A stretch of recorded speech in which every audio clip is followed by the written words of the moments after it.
My girlfriend said, "You're not worth fighting for anymore." I walked away without arguing or begging. Months later, she was fighting for my attention while I ignored every message and call she sent to me. "You're not worth fighting for anymore." She said it like she was reading a grocery list. No tears, no raised voice, no trembling lip, just flat, tired eyes and a tone so empty it could have echoed. I didn't respond. I didn't beg. I didn't even blink. And that silence, that one quiet moment where I chose not to chase her words, was the beginning of the end of someone she thought she had figured out completely. What she didn't know was this: the man she just dismissed would become the one she'd spend months trying to reach. And I wouldn't answer a single time. If you enjoy real stories like this, subscribe, because what happened next changed everything for me. I was 26. She was 24. We'd been together for 2 years and 8 months. She was the kind of woman who walked into a room and rearranged the air.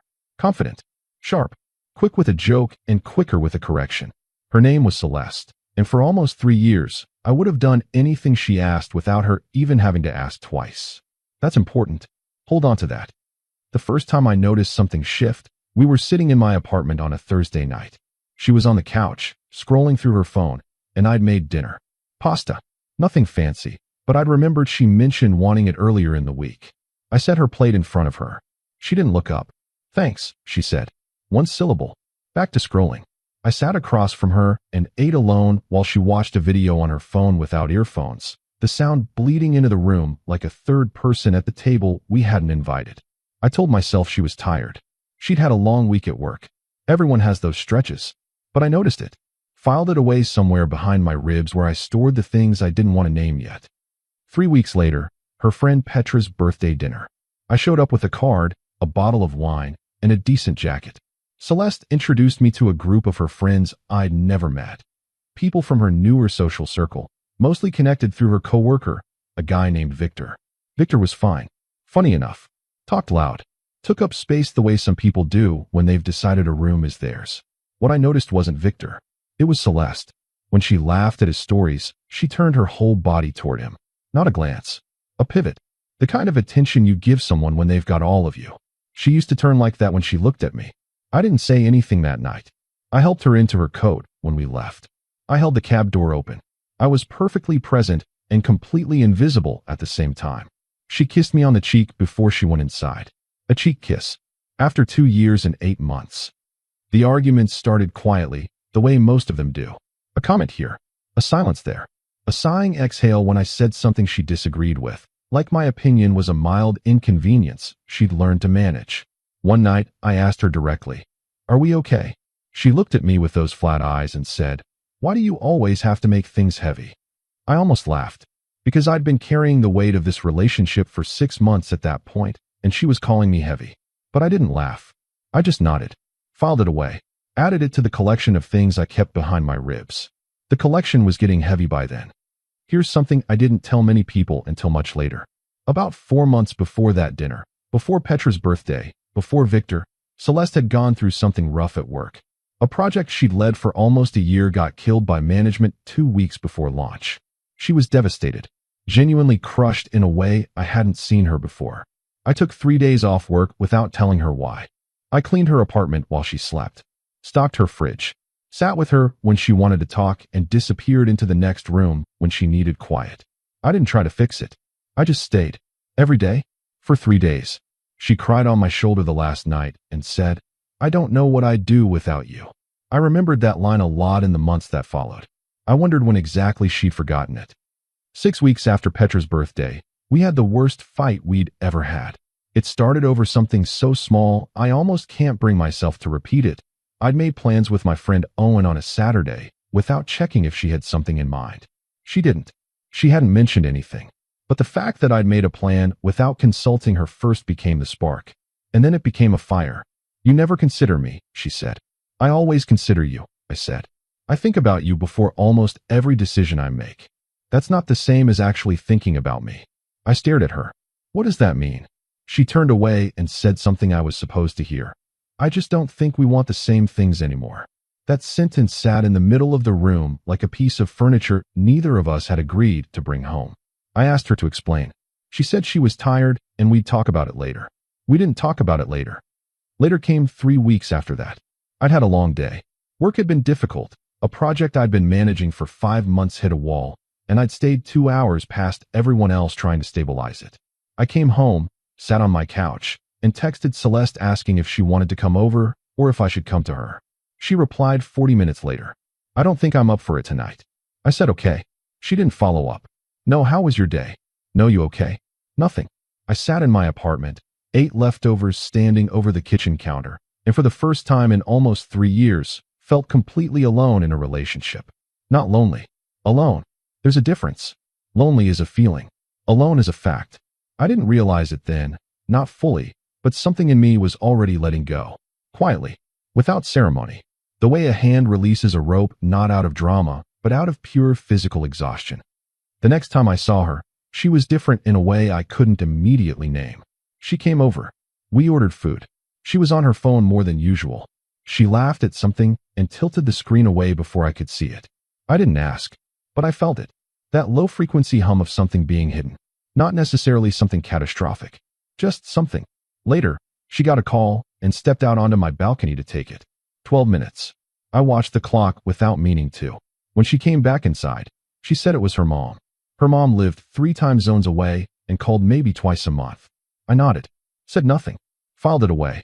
The collection behind my ribs wasn't just heavy anymore. It was starting to feel like evidence. I want to be honest about something. I'm not going to tell you I was perfect. I wasn't. I could be closed off when I should have been open. I could be too logical in moments that needed warmth. I'd been told, more than once, that I had a way of going quiet in arguments that felt like I was withholding something rather than just choosing my words carefully. Maybe that's fair, but I also know what I gave that relationship. I know the dinners, the sick days I spent at her side, the plans I rearranged, the mornings I drove 40 minutes across the city because she'd had a nightmare and couldn't shake it and just wanted someone there. I know what I gave, and I know when it stopped being reciprocated. Those are 2 different things, and I spent too long confusing them. Telling myself I was the problem because it was easier than admitting that the person I loved had checked out and was letting me discover it slowly instead of just telling me. She told me eventually, not in the way I expected. I'd called her on a Tuesday night, the second week of what had become a cold month between us. Fewer texts, shorter calls, plans that kept getting pushed or canceled. I'd been patient. I'd been giving space. I told myself I was being emotionally mature. She picked up on the third ring. Can we talk? I asked. Yeah, she said, like she'd been expecting this. I asked her where we were, what was happening, whether she wanted to fix it or whether we needed to have a different conversation. And that's when she said it. I think you're a good person, but I've realized I don't want to keep putting energy into this. You're not worth fighting for anymore. The words landed without drama. She said them the same way she might say she'd decided to cancel a subscription. Practical, final, uninterested in how they'd land. I sat with the silence for a moment. Not because I was thinking of what to say, but because I was deciding whether to say anything at all. I chose not to. Okay, I said. Okay. She sounded surprised. She'd expected something. Protest. Hurt. A counter-argument.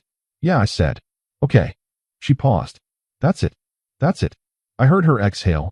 Not quite relief. Not quite disappointment. Something in between. Something she hadn't prepared for. So we're done, she asked.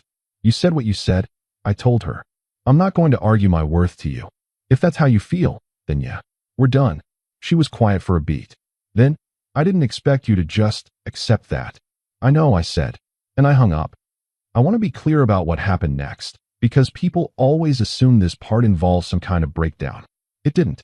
I sat on my couch for a while. I thought about the last 3 years. I thought about who I'd been at the start of that relationship versus who I was now.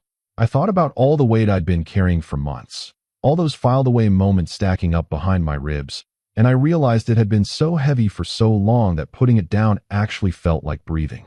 I wasn't okay, but I wasn't destroyed either. I was something quieter than both.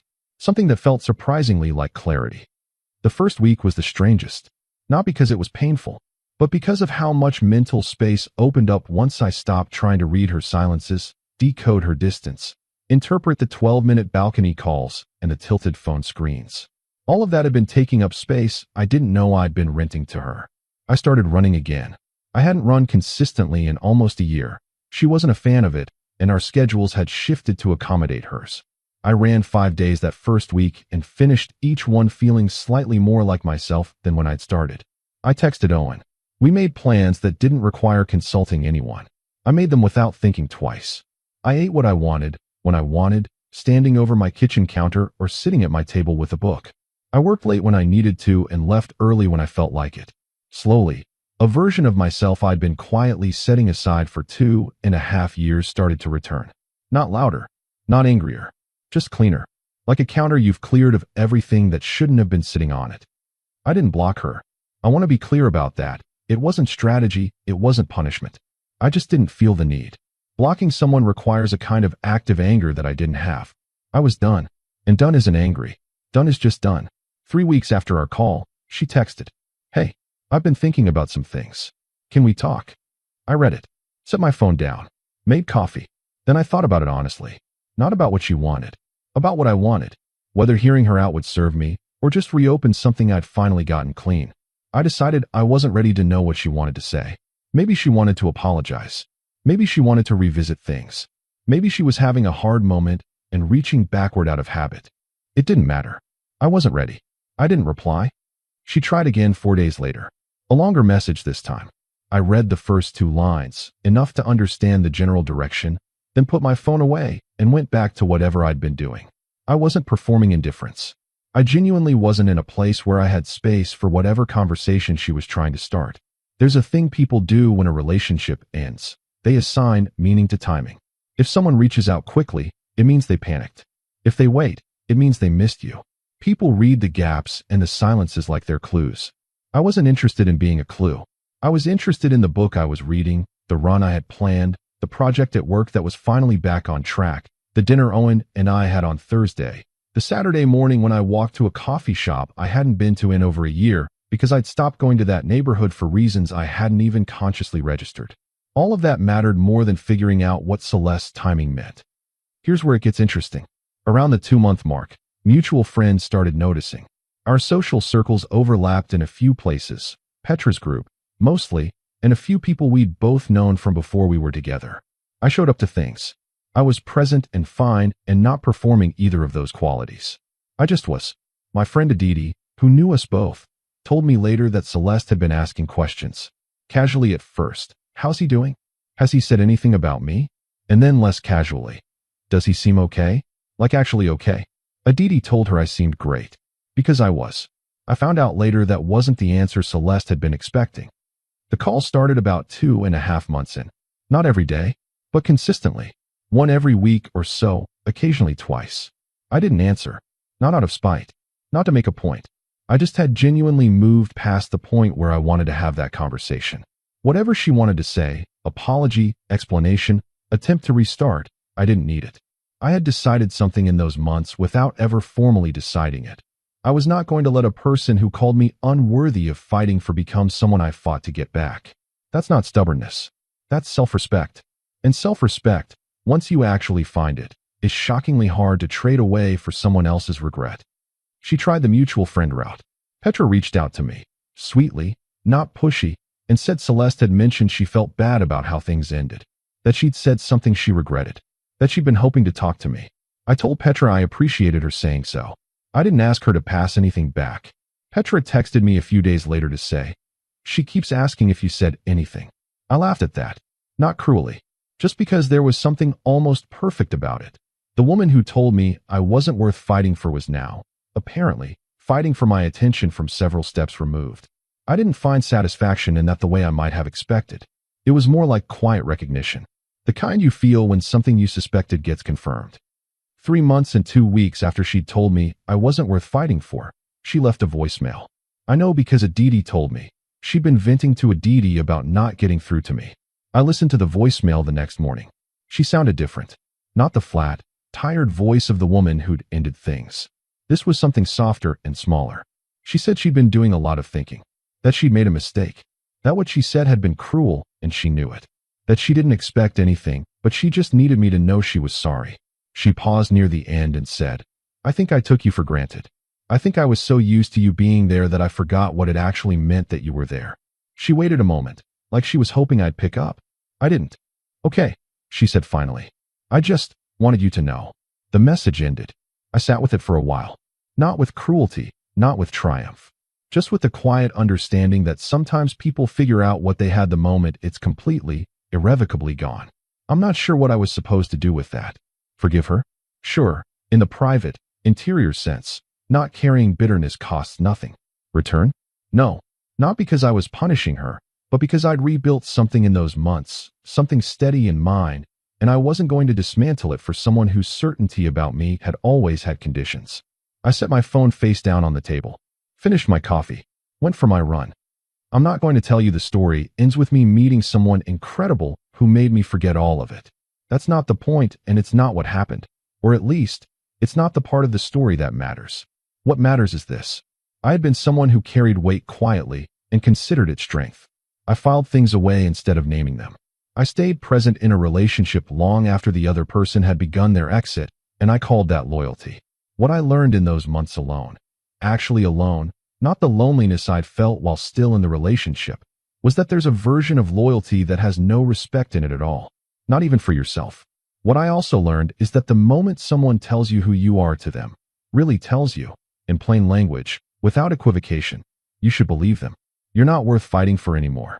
I believed her, and then I proved her wrong in the only way that actually counts, by becoming someone who didn't need her to reconsider. The last message came 4 months and 1 week after we ended. She texted, "I hope you're well." I really do. I read it, thought about her for a moment. The good version of her, the version who used to turn her whole body toward me, who cried on my shoulder after her project got canceled, who laughed loudly at bad movies and made excellent coffee at 7 a.m.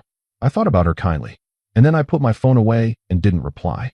Some doors don't need to close dramatically. Sometimes you just stop opening them. She said I wasn't worth fighting for. She spent 4 months trying to reach me. I never answered. That's the whole story.